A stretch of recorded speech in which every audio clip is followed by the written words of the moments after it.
Welcome to Quick Shots, a short format traditional archery podcast, where we introduce you to some of the world's most influential traditional archers, and occasionally, some random dudes. Help keep this content ad-free by supporting us on patreon.com/archerygeek.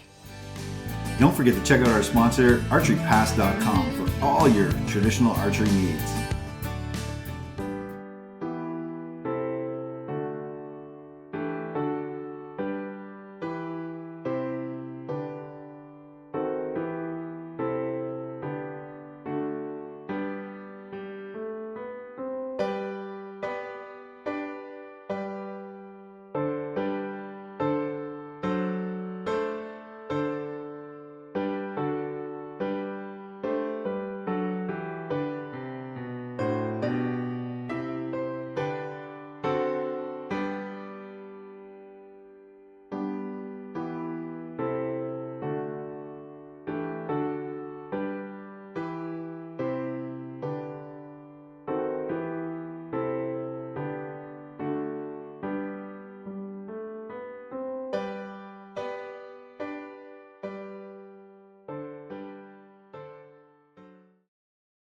I just want to make one thing clear that right at the beginning, I want this in the recording. Yeah. You make a speech at the beginning about influential people and Yeah. random dudes. Yeah. I'm not the fucking random dude. I was like, shit, I'm the fucking random dude. There it is. The one he's been thinking about. That's me, right? He set me up. It's just funny. It's just funny. No one's random. I love everyone. I love every single person that's on this. Hey, everyone, and welcome back to Quick Shots. I'm your host, Mick Chambers. I'm here with Ian Edwards from the UK. Ian, welcome to the show, man.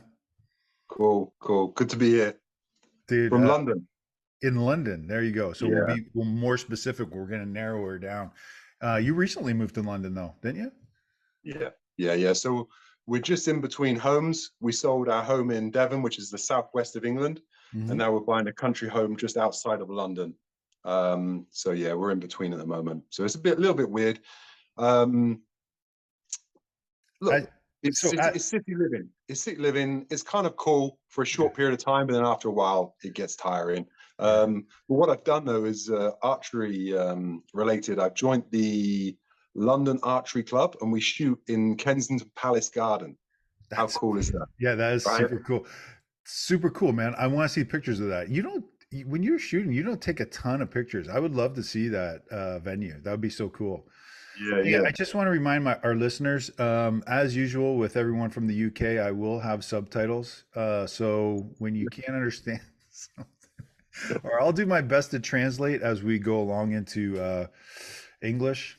Yeah. Hello there. Oh, how are you doing, old chap? Hey, I'm glad I got you at tea time. So we're doing this interview a little bit earlier than we normally do during the day because, of course, Ian's over in England. But that's great, man. I love having the international guests on, and as you said, you're not one of the random dudes. You are. Yeah, right. I'm the fucking random dude. You know I am. You are a significant dude, man. Just everyone's got to keep listening because you got some. Honestly, you're a cool dude. You got cool shit going on. I love it. So well, let's talk a little bit about it. So before we even, so we're getting to archery, but the hat that you're wearing, if people are listening, it's got his that's your sort of your brand now, isn't it? Is that? Yeah, my logo on it. Yeah, this one is called. It symbolizes born of fire, self-realization through suffering. Yeah. You do amazing sculptures. You're just an amazing, talented person. Can we talk a little bit about your full-time job and before we get into archery? What you're actually good at. Yeah. So look, I've always been a sculptor from 16 years old. I left school. I went straight into an old-fashioned apprenticeship in early 16th century to late 18th century ornamental carving, which while I was there, I just fell in love with form. But then I managed to compress my apprenticeship down to 4 days by working from 8 in the morning till 6 in the evening, which then gave me Friday and a Saturday to study figurative sculpture. And I just fell in love with figurative sculpture, you know, like Rodin, Michelangelo, that type of thing, classical sculpture. Yeah. Absolutely loved it. And then, yeah, I did my apprenticeship. As soon as I could, I left, got my own studio. That was my mum and dad's. They had a carport. I put a couple of doors on it, put a ceiling on it, got some wiring in there, lights. And yeah, that was my studio to start off with. And yeah, it's been really, really cool. Yeah, I still a lot Your of work stuff in is the States beautiful. as well. I said a lot of work in the States. The States is really good to me. Yeah. Florida area, Naples, Palm Beach, Miami. That's brilliant. My plan at the moment now is that we'll spend our winters in Florida each year. We have a major exhibition again in Miami end of this year. So yeah, yeah. So love to America. Keep buying those pieces. So hey, yeah, and we have a lot of good shooters out. A lot of great trad stuff happens in Florida. So I mean, there's Right. a great state championship. Lee is out there. Wilkins, you know, Lee, I'd hit that at Lancaster. I don't know if you saw that, but Lee's a phenomenal shooter out there. He Right. represents the state of Florida really well. And yeah, so go out there, bring your bow with you, or Oh, maybe for just definite. okay, For cool. definite. No. This time round, I travel almost everywhere with the bow now. Like this weekend, we go to Munich, and I'm taking the bow and I'm linking up. And that's the cool thing with the trad world. Yeah, Everyone's so friendly. yeah. And you just mention you're going somewhere, and everyone's really cool for you to hang out. And it's just, yeah, I love it. Yeah.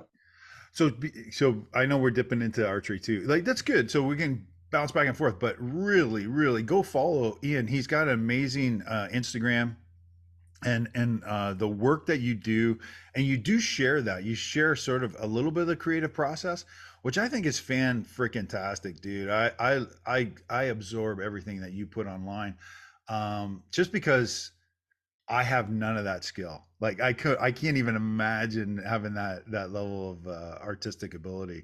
But stuff is beautiful. Your stuff's beautiful. Thank That you. one you're doing right now, where you're kind of like the faces coming out of the block. Yeah. So that's that one. Yeah. That one's a miniature from a cat. I want to do that at 8 feet tall.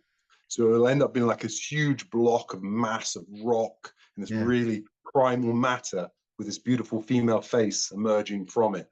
That's the idea behind that piece. Super yeah. excited about that. Yeah. No, it's cool. And you like you say, you really do follow me. That is really nice. And I do. and I I'm a call it, fan. and just so everybody knows, I call you coach, and Yeah, I know, it's because so stupid. I hit you for I hit you for information, and you always come back with loads of information. It's so cool. But I just, yeah, man, I'm a huge fan of yours, man. And I'm a little embarrassed that, you know, like some of your sculptures are these just really beautiful, you know, figures of men and women and stuff like that. It's just, I feel like you're using me as the model too, probably, Oh, with my always. physique. It's probably, Yeah, that's it. it's very, Yeah, yeah, it's that's very right. flattering. It's very Yeah, flattering. always. uh, No, but I use the human form to capture the symbolic meaning behind the piece. That's what I'm always looking to do. So I write first, I write poetry around the work, the meaning behind it. I do all of this first. And then, because I guess I've always sculpted, my mind then starts to visualize and see the piece come into life. And then I start sculpting it and try to capture that meaning and the symbolism behind it. Yeah, and I'm super fortunate. I do that and I shoot a bow. What yeah. else is there? Right? What So else is there? I don't know. And you travel a lot too, which is awesome. Hey, so let's talk about that. So how does a creative like you get into archery that is how do you is archery mechanical? Is it creative? You know, what it is. How did you get into archery? Like what was the Okay, so look, I first got the compound. okay. All right. And a friend of mine said to me, look, get this compound, you're gonna love it. They're so amazing. And look, and he's more like an engineer, and that's what he connected with. Right. And I shot it for a bit, and you're like, yeah, I liked it, kind of. And then I find I wasn't shooting it. And Yeah. he's like, if you shot it this month, right? This month? Yeah, kind of. And then I think I was following you or one of the YouTube stuff, and I saw some cool stuff. And I thought, I want to have a go with just the recurve, just to feel it one time. And that was Yeah. it. I just picked it up and I got the bow, my first recurve, round about the beginning of lockdown. I just remember it was in that period. We had really cool weather in England Yeah. on the first lockdown. I got two older boys, two sons. They came back. One was in Thailand, got him back because obviously everything was locking down. Mm-hmm. And then we were like, what do we do? Well, I'll tell you what we do. We bought ourselves a 3D whitetail. Yeah. We just fucking hit the shit out of I that. remember. Every night. Every night. That was so cool. Would you call it the World Championship or something like that? Remember you? Oh yeah, we held the World Championships at least 4 times. Yeah. It was by invitation only. You and your son. I've never left my garden. But you know what? I fell in love with it coming off the fingers, that whole feel. Yeah. Because the compound for me was too removed. And because the artwork's all about feel, is all about being quiet enough to hear yourself, right? To create something, which for me is like something wants to say something through me, right? That's a creative process. Yeah. It evolves. It's almost like it evolves to me, like it evolves for others when they see it. You know, it just comes out. And the same with the bow, that when you're quiet enough, because the subconscious runs the shot, right? And if your own head gets in the way, you get this thing, you know, the yips, right? Yes, you do. Yes, you do. I know all about right? What just happened there? But when you're quiet enough in yourself, like with sculpture, this thing almost shoots itself. It's when you're in that real flow state. Yeah. And that's what I'm in love with. Yeah. I'm absolutely in love with that. And that is the same for me in sculpting. And I go back to the sculpting. People ask, oh, when did you realize you wanted to be a sculptor? I was 7 years old, at preschool, and you do maths and English in the morning and then making things in the afternoon, right? And I remember once we'd done all that stuff, we'd have these little benches, and as we were making, I'd go into this state of just absolute bliss where it's just me and the work. And now we have terms for it, it's flow. But as a kid, and I fell in love with that, and I just kept seeking for that. So anything which gives me a flow state, I love it. And I found the bow gives it to me. The bow, and that's why I like to compete, because there is an intensity with competing which gets me in that place. If I just go to the club, yes, sometimes I can find flow, but the problem is it doesn't matter. What does it matter whether I hit the 3D or not? Not so much. But when you're under a little bit of pressure from the competition, then it generates, and then before I know what's happened, it's just the beautiful thing starts to happen. Okay. Yeah. Wow. So that's it for me. There you go. That's why. That's it for me. That's why I do it. That's why I love it. But now I've become obsessed. I shoot every day now. Do you? Yeah. I shoot every day. Yeah. You do. I mean, you do ping me, and I love it. I love when you hit me up and just say, hey, what are you doing? What's this guy doing? How's this going? And you know, you're starting to become a student of the art as well, where you're getting in a lot of like, hey, what's going on here, and how should I be doing this? So I love that explanation of flow. So I've never heard it quite that way. I guess being in the zone, sort of, you know. That's it. The zone, same words, yeah. Same thing. Yeah. Being in that zone. And I'm chasing that. Anything which brings that zone place. I used to race bikes. Same thing. Okay. You know, because when you're on the edge, your world's that big, right? Do you know what I mean? And it's a little bit the same. I go to the 3D comp, and I'm there. There's nothing else. I don't think it's amazing how you're putting these two together, because that's what I started off the interview with, was like, how does an artist get into like competitive archery? Because it just seems like polar opposites to me. But now the way you've connected it with being in the zone, you know, doing your artistic creative process, and then doing this, you know, doing archery and being competitive and having to get into that same zone, that same mindset, if you will. It's starting to make a little bit more sense to me. Actually, that helped me out a lot. That's helping me out a lot as I'm thinking about this. And I've watched, like, same with art, because for me to create my best art, I've got to be in that place. So it's how you set that up. So my job is set myself up so I can get to that place to create my best work, right? Yeah. That's the work, you know. So you create enough space around yourself, no distractions, enough focus, enough tension that you get there. And it's the same with the bow, you know, it's exactly the same thing. Yeah. And I'm like, oh, right, okay. So, and I do a breathing thing where I do, I focus on my breath for meditation. That's one of my things which I do in the day. So I meditate in the day. So I just focus on the breath, and when my mind wanders off, I come back to the breath, and I breathe through my nose, and that centers me.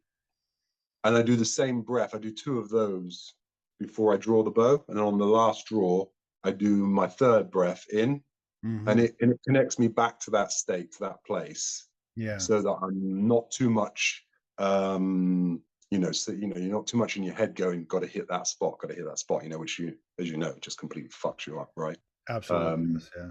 You know, then you become like, you're going to do everything but hit that spot. Yeah. Or you get the yips, or you just let it go before it even gets to that, stuff like that. Right. Yeah. You see the spot, and the mind goes, go. I know. There's a lot of coaches tell you, you know, like, you got to get to anchor, and, you know, if you start to if you start to pre-aim, it usually messes up your shot, or it messes with your mind. You get target panic. So yeah, being able to zone yourself into a spot and just go, hey, I got to go through you're actually talking about a process. You're talking about your shot process, right? You know, so we kind of moved on to, hey, what is your shot process? So keep expanding upon that. So start from the very beginning. You're a competitor. You come up to it, and you're competing in 3D, right? It's just 3D. Are you doing field or anything like that out there? No, just 3D for me. I'm in love with 3D because I love being in the woods. That's the other thing, which is a real connection for me. Look, the club which I shoot, the London Archers, that's on a flat field, and it's just training. You know, I'm just running through my shots and just training whatever I need to train. But this is boring as shit. I'm not interested in that at all. I want to be in the woods. I want to be walking around, having the whole of nature, and 3Ds is it for me completely. Yes, so if I give you a little bit of a history, I started off, you know, obviously everything on YouTube. I was sucking it all up and just learning who's who knows what they're talking about, who doesn't, where the good information's coming from, found you guys, pushed, all of that. You know, and then you start to see there's a little gang of guys who really know what they're talking about and putting out some good content. So I started to follow that and put my shot together from that. So, because I've never been coached or taught how to shoot, because we did everything from the garden, right? It was lockdown. But I was, you know, I would find this good anchor underneath my chin and so on, which worked well. I you know, an alignment was good, and I could shoot off the bat. I could shoot pretty clean lines. And then started to learn about the equipment. But then I competed them for, I've not been competing very long, like 4 or 5 months, right? Really early days. And then I went to the nationals. So I competed like 3 or 4 times. I won everything I went to. So as soon as I started, I just won everything locally. I didn't lose. Then I went to the nationals and got my ass handed to me, right? There was a different level of shooters there, right? Right. So these guys shoot internationally. They're like, some of them, like, you know, in the world archery, they're in the top 5 and so on. So they can shoot, right? But they shot different. You know, they didn't anchor down here. They anchored so high on their face, and they had their arrows just underneath their eye. And I'm like, why is no one showing that to me? And then I remember messaging you, like, how do I get up there? How do I get up there? And you said, well, you know, come maybe a bit higher, put this one in your tooth a bit higher. And I'm playing with it, and I'm smashing my arm. I'm catching my nose. I'm ripping bits off of my face, because your alignment's really awkward. And as your shoulder comes up, it doesn't feel right. But in the end, I managed to settle it down. And now I do this weird thing, which you take the mick out of me about, but I put my thumb up like this, because my thumb just gets in the way. But what that allows me to do is to get a really nice high anchor. And that's my shot process. I come back, but because it's not a very natural place to be, I literally almost draw with my arm to get myself back into this high anchor. Yeah. And then I swing the back. Then it comes around to get the alignment.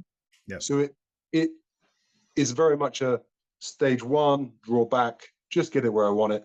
And then it comes back around. And as it comes back around, then it then lines up. But it really has to be a real conscious alignment because it's a bit high. You know, it's not a great, I'm sure it's not a great place for your shoulder to be, you know, to be so high up. But the reason why I'm doing this is because I'm not shooting barebow. And obviously you guys can string walk, and therefore you can keep a nice, strong, lower hold. Yeah. So because I'm shooting what we call traditional class or instinctive class, but it's not instinctive, hence why the arrow is right up underneath your eye. It's it means you can't string walk. So yeah, so that's what I do. I come up underneath, but it's the shot process is as I get myself back in, and then I lock in round. And then for me, then I'm looking. I do close one eye. I'm going to train myself to keep both eyes open. I'm doing after that the too. next. Are you? Okay. I'm at the same. Well, I've been in the last. We just shot this weekend, this tournament this weekend, and I was both eyes open, and I was shooting quite well. So I'm going to keep both eyes open from now on. It just, you get more sensory perception, right? You just have you're pulling everything in, and when you do this kind of narrows down. So anyway, keep going. Sorry to interrupt. Yeah, no, I'm with you. It's exactly the same thing. So but the biggest thing for me is in my shot process, it's the same old stuff, right? Line my feet up. Yep. I run through a checklist. Yep. Line my feet up. I get my hook. I make sure it's a nice deep hook the way I want it. Okay. Then I pull slightly, which that pull every time adjust my bow arm, my bow hand in the way I want it. I run a not a finger sling. I just come off of a little piece of string around my wrist and then on my finger. Yep. And then I'm still running the same riser, which we bought from the local bow shop, which was like £90, $90, really cheap riser. But I took a grinder to that and ground all the rest away. So that my hand sits right up by the arrow. So that when I hold, I'm holding like this with the top knuckle really high. And I've just ground all the riser away so that my hand fits into it nicely. And then I've ground a little hole so my finger always hits the same spot. So I've just put a little hole so that every time I can repeat. So you have indicators on your bow. Little indicators all over it. Yeah. Okay. Yeah. Plus I added some car body filler to make sure it sits down my lifeline. So I'm palming away nicely. You got that? Where's that bow? You want to see the Frankenstein? Yeah, of course. Yeah, no, dude, people are going to be like, "Wow, show me that. I want to see what he's talking about." Because I think it's so it's an ugly as hell. So this is the area where I ground away to leave myself with a very small shelf. Can you see how narrow the shelf is to the left? Yeah. So I ground it back to the hand here. Then you've got all car body filler through here to bring it across to shape my hand. Here's my indicator for my front. So I'm like this. I come over the top. Bring it a little bit. Bring it a little bit more. Sorry, yeah. It's like this. Oh, brilliant. Yeah. That looks so I'm running with my knuckles right up past the top of my fletchings or the arrow. Yeah. That is. It's a very, very light, but I'm just palming it away from myself. Yeah. So that's it. And then the paint job on it, it was just us a bit of fun. Yeah. It's crazy. Cool. So I've done everything with this, but I'm just shooting off the shelf because I want to shoot in traditional class. Yeah. I'm waiting for my my custom made riser to arrive. That arrives next week. I had one made by Border Bows. Yeah. They make really, really good risers. Your guy, the American, who's #1 seed at the moment in World Archery for 3D, he uses the Border. A lot of the Europeans and the English guys all use the Border riser. It's cool. It's cool because they custom make it to you. They put weights inside it for you. Who's that? That's #1 in 3D at traditional. Do you know who it is? Do you know? Yeah, Ken or whatever his name is. Ken. Oh, is it Ken Reynes? Is it Ken Reynes? Yeah. He's seeded #1 in World Archery at the moment. Yeah. I didn't if you have a look on World Archery, you can see what seed he is. Yeah, Oh wow. Yeah. No, yeah, yeah. But he's he a came he's second last year, didn't he? He came yeah. second, sorry, in the last Worlds. Um, Okay. but good luck to him when he comes over to Europe. We're that's in this week, right? That this week is Italy, the World Archery. World Archery this week. No, it's September the. Is it September? Yeah, it is September. My Yeah, bad. yeah, Yeah, yeah. you're right. September. September the. I think September the 10th, Yeah, 10th or 11th. yeah, It you're kicks off absolutely something like that. Yeah, yeah. my bad. Turin in Green. Italy. I might go over, see how we are. It's Yeah, if I can, I'm going to go over and have a look. Um, yeah. yeah, That'd be I fun. shot with the guys from the British team last weekend. Sorry, not last weekend, the weekend before. Um, yeah, That's fun. so That's awesome, man. You're getting a lot of good exposure, and shooting with some really good people over there. Yeah, it'd be interesting to go. So, so the bow you're shooting, so you're waiting on a border, and you're saying you're waiting on a border. Tell us about that. So, why are you changing out your riser if you're having success, or you're doing pretty good with this one? okay, so to be able to shoot in traditional class, it Yeah. can't be a metal riser. Simple as that. Oh, right, right. That's the reason. Um, Look, it's really early days for me. So the border riser is the correct riser to shoot in that class. But I've also ordered myself a custom flat bow, which I'm having made to World Yeah, Archery specs as well. right. Um, yeah, no, and again, I'll see which one I like most. Yeah. It's like I said, it's such early days. Play with both of them, see which one Who's your suits me. boyer? Who's the boyer for your flat bow? That's Roger. Oh, What's the name what's of the Roger's second company? name? What was the name of the company? You were I don't just know, to be honest. you just I can told me. have a look. Yeah, okay. But that Roger Massey, and I yeah, think it was Black something, Black, and it's a Zenith bow. It's a flat nice. bow Zenith, Yeah. bow. I should know these things. And that no, Really no. nice guy. Hey, I put you on the spot Roger a little bit, Massey and is then his name. He's a really nice guy. He doesn't make many bows. Makes probably about 12 a year. wow. Okay. That's all he makes, 12 a year. Um, he has something. He also does wooden arrows. Incredible with them. He holds he's the national champion as well with flat bow at the moment in England. Oh, really? He went up to Europe for the bow hunter challenge. First time over, came second. He can shoot a flat bow.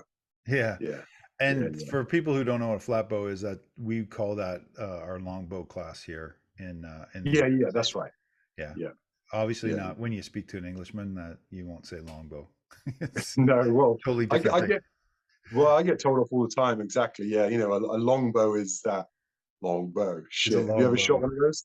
Have you ever shot a real longbow? No, no, but I did have originally. I had like one of my first interviews. Like, how many I've done? Like 100 now. But I mean, there's like the fourth person or fifth person on shot a traditional English longbow, and just seeing those guys the way they shoot, I'm just like, nope, that's not for me, man. That is like I'm Right. too old for that. My back's not gonna handle that.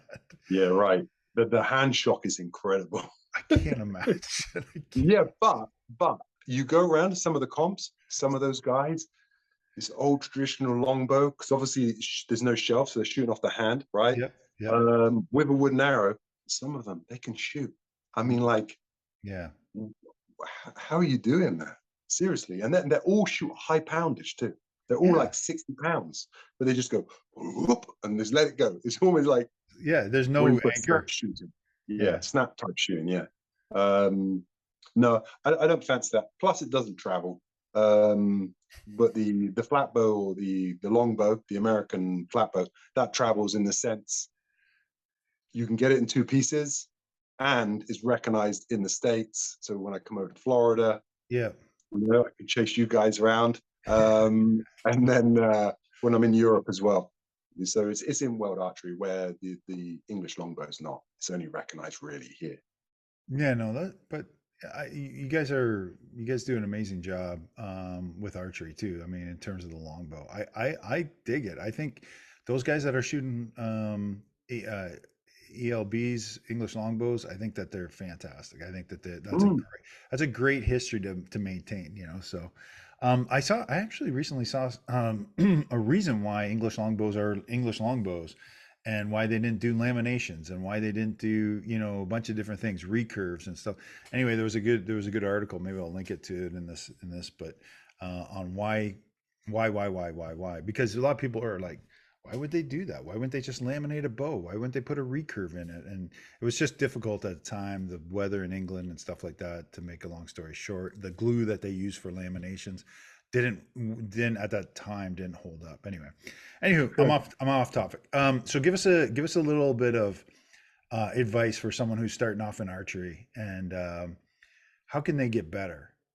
What's the secret sauce? What's one piece of advice you give someone when they're Well, starting archery?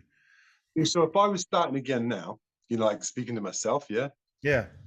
I see it's first of all, bloody just play with your bow, right? Enjoy it. Just enjoy it. But very quickly, because I see this target panic, it fucks up more people than anything else, right? Absolutely. I go to the shoot literally because we shoot in fours as you go around. Yeah. They put you into fours, it's 3Ds as you go around, and like within seconds, I'll look around and go, "You got it, you've got it. Oh no, that's awful. You've really got it bad because it gets in you, and then the problem is their game enjoyment goes down because of it because it gets in their head, right? Yeah. So the one thing I would say is I would spend time on being aware of how that comes about in yourself, just so that you doesn't ruin your enjoyment of the sport. Doesn't Yeah. matter how fucking good you shoot at the end of the day anyway. Who cares, right? Yeah. Yeah. You're only here. We're only here to enjoy ourselves, right? So, um, but what I've seen time and time again is that that's the one thing which destroys people's fun. Yeah. Really cool guys at the club, and you just see that they're riddled with it, and the whole thing then is no longer a laugh. So that would be the one thing I'd just say: guard yourself against it. And the quickest way to guard yourself against it is to be aware of how it comes about. So basically, what is it? You don't treat the illness, you Mm. treat where it comes Yeah. from. Yeah. Yeah. Because now everyone's shooting sear systems and so on, and I'm hearing all that on the push. Yeah, well, that's because the horse is already bolted, right? You've got to now. You've got to. You've got to You shoot a got it. sear system. You've got the Yeah. choice. Yeah. So I would say to them, look, it comes, educate yourself how that comes about, Okay. and that would be the one thing.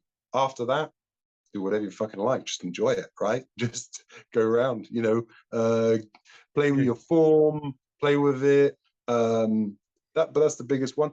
And but form and target panic, I think, are related.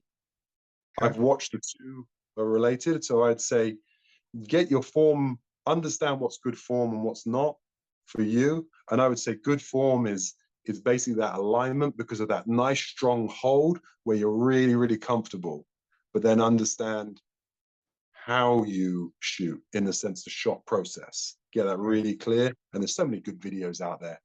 Now it's just that's the cool thing for someone like me. I could jump on the back of all of the great content what you guys are putting out, right? And the fact that I could even reach out to you and you would just message me back. The person's like, fucking hell, Spells, he's messaging me back. Look at this. This is so cool. Yeah. I And think I think other people are surprised too. Like if someone wants to message me, if ask me questions, I got time. Archery is something that is my life, not my hobby. So, yeah, I have no problem. And Ian, you've been so amazing too, and just watching you shoot and just enjoy. Like it's a hoot if you go back in your Instagram and you watch you and your kids, shooting the world championship and stuff like that. yeah, That's that's archery. That to me is family. That's archery. That's yeah. like having fun, and that's great advice. I mean, just enjoy. But you know what's so cool as well? The funny thing for me, like my own little journey, we had that 3D in the garden and we had a laugh and we obviously done the world championships, right? Mhm. I didn't always win, but I was there. I was there. I was at the world championship, right? And then I decided in May that I was going to compete. And then last weekend, I shot qualifying rounds of ever shoot for Great Britain. I'm like, whoa, how cool is that? It's You know? fantastic. Yeah. So, um, I obviously won't shoot in this World Championships. You know, I didn't qualify early enough. But what I'm saying is my scores now are where they need to be. Okay. It was 400 and something, 403, and I'm shooting 444. So I'm well within it. That was so cool. I was like, look at that. How great is that?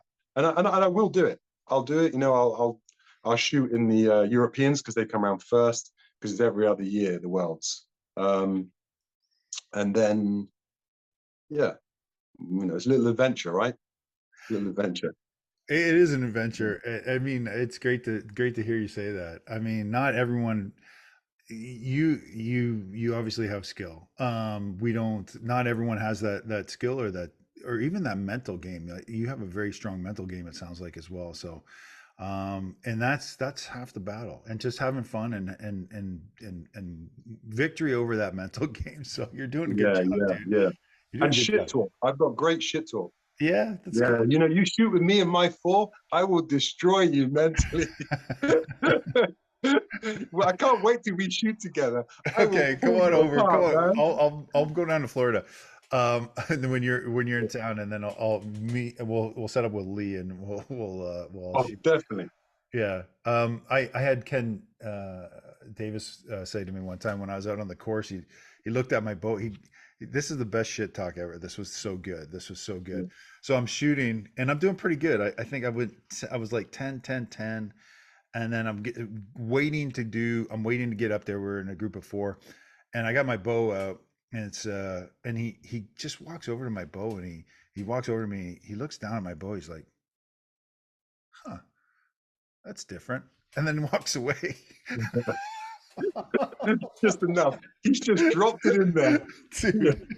Dude, I was like, so then I shoot my shot. It might have even been a 5, but my mind was out of the game already. It was like I didn't even Yeah, like yeah, yeah. Ken, what did you do? I go, what was with my bow? He goes, no, I'm just messing with you, dude. I'm just Just yeah, yeah, just playing with you. Yeah, right. Yeah, yeah. I love that. I love all of that. That for me as well is the fun in the woods, you know, and just walking around with the guys and just having that guys talk. It's just perfect. I love that. Yeah, it's really it good. is a lot of fun. And you guys, Englishmen, are pretty good about that stuff, right? You don't get too violent or upset. No, no, no, Maybe, no, probably. I don't know. no. All right. Hey, where can people contact you so that they can ask you questions and leave me alone? Instagram's the easiest place to find me. Yeah, yeah, yeah, yeah. You get So Ian Edwards sculptor. Yeah, best place to find me. Just okay. message me. Yeah, yeah, and I'll ignore you. So, yeah, probably, probably. But then message me, and then I'll make sure that he messages you back, or That's right. this is not going to get on air. Yeah. Hey, really appreciate you being here. For those guys that stuck around, check out my sponsor. Setup. I've got to tell them about my setup. Oh, Man, I've been practicing this we bit. kind of talked about it, but okay, Oh yeah, let's no, go. no, no! I've got Sorry. to tell them about.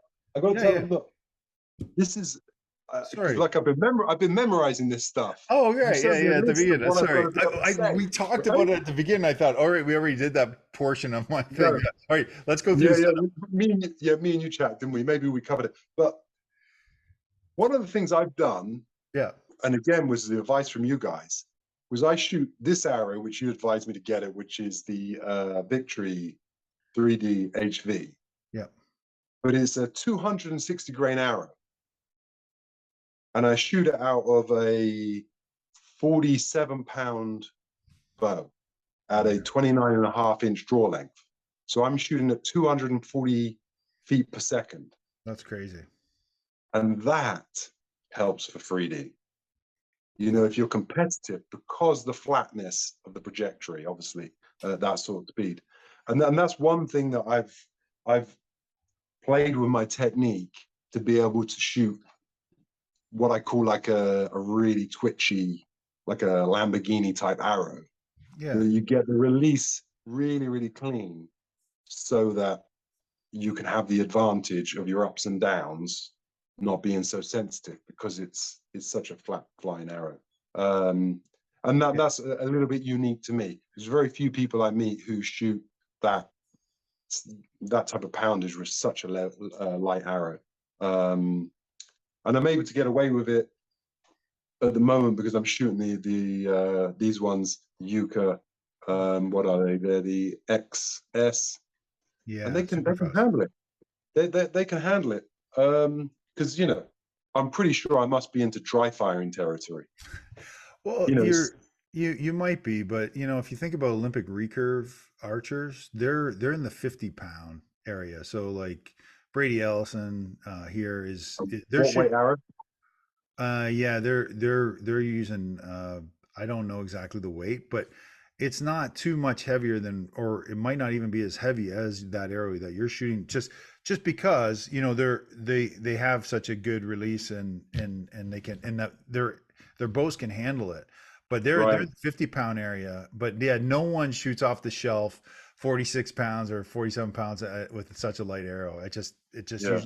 usually in the hunter class here or the traditional class here, there's a weight limit for the arrows. You have to have a certain weight limit, Okay. and you have to have X amount of.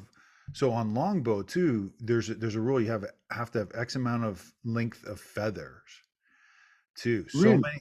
Yeah, Okay. yeah. So you might want to think about that.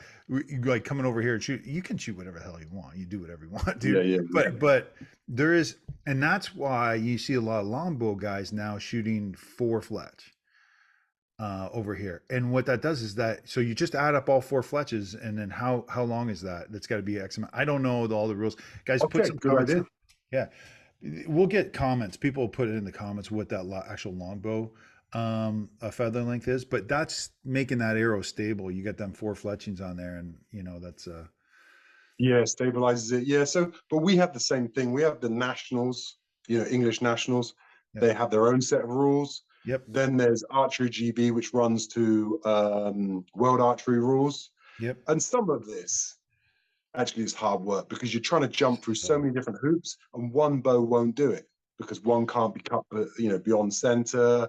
You yep. can't have an arrow which isn't carbon. It's got to be wooden. It's all different, you know, different classes and different rules.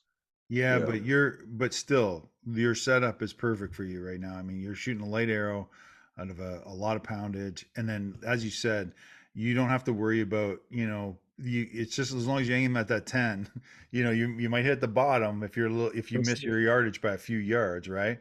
Or you might be at the very top, but you're still in that 10 ring for 3D. So I see what That's you're it. saying. Yeah. 100% see what you're saying. Yeah. Yeah. Yeah.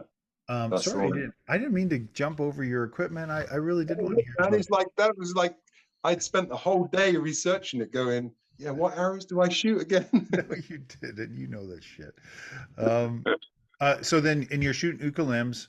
You're shooting a 19 inch. Is that a 19-inch riser? How 25-inch riser? 25-inch riser. Yeah, the custom one as well I've ordered is 25. So they don't have a restriction on in the traditional class for the size of your riser. So 25 I like. Yeah. Really? Okay. Okay. So Border makes a 25-inch ILF riser, wood riser. That's cool. It's not entirely wood. It has phenolic in it.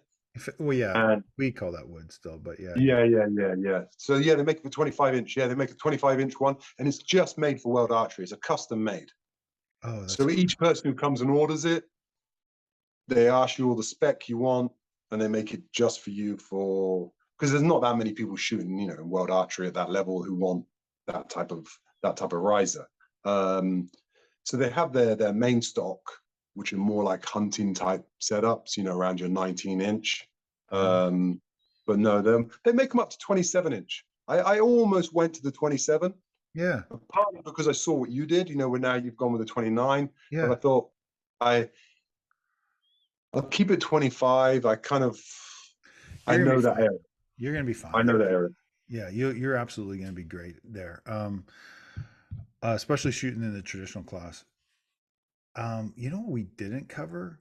And Mhm. so I apologize to anyone that I was like pushing off. We actually didn't cover your hunting background either. Right, Can we right. just talk? Can we? Yeah. So my bad, dude. So let's talk a little bit about that because that's kind of interesting too. So Yeah. tell us, give us one of your experiences or a couple of your experiences hunting. Hunting wise, the truth is I've been a massive hunter in my life, right? It's not something I advertise either, normally, Yeah, right? okay, we This don't is have to talk about it. If you don't want to talk about it, right. you're not comfortable. But It's I hunted with dogs, first of all, for a huge chunk of my life. Like 5 days a week. Yeah. You know, I do everything. I'm obsessed when I do something. I do it in a big way. Yeah. So yeah, I hunted with dogs, mainly, you know, lurchers. In England, we have a lurcher, you know, a sight hound, a running hound. So I did that, and then I transitioned into the compound. I was just thinking, it's funny, man. I don't know what royal family you're from, but you know, we don't hunt with hounds here. Anyway, keep Yeah, going. yeah, right, yeah. Those royal deer. And that was the reason for getting the compound. I stepped back from the dogs, and then I got the compound for hunting with. And yeah, you could hunt with, yeah, I could hunt with a compound, and I did. And I traveled with it through Europe. You're not allowed to hunt in England with a bow, so he's always traveling. It was mainly in Spain. But as soon as I crossed over very, very quickly with the traditional bow, with the, you know, trad bow, boom, I wanted to hunt with that straight away. Yeah, and I've hunted wild boar, meddled stags, mouflon, you know, they're mountain sheep, roebucks. Yeah, I've to be honest, I've hunted a lot, but it's not something which I yeah, I don't advertise it. No. But yeah, it's been a huge part of my bow journey as well. All right, well, we'll leave it at that. But it's interesting that you've got, you know, all the way from, so I think we covered all the way from artist, sculptor, artist, creative dude to the hunting dude, and the everything in between. So I think we captured a lot today. So it was good. Yeah. Hey, I really appreciate you being on the show. This has been fantastic. It's great getting to know you a little bit more. Actually, this is we're talking like we know each other. We do through texting and stuff, but we haven't sat down and talked this much. No, this is cool. No, Really I like this. Yeah, No, it it's was really really, good. really cool. I've enjoyed it. Really enjoyed it. Thanks very much. Hey, thank you very much for being on the show. Just I want to remind our guests that, you know, we have a sponsor, archerypass.com. Make sure you check those guys out. They're really good when you, if you're looking for trad gear here in the US, they're fast shipping. You can go to archerypass.com. Thanks again, everyone, for watching. Hunt the good stuff, and we'll talk to you soon. Take care. Thanks, guys. Cheers. Bye-bye.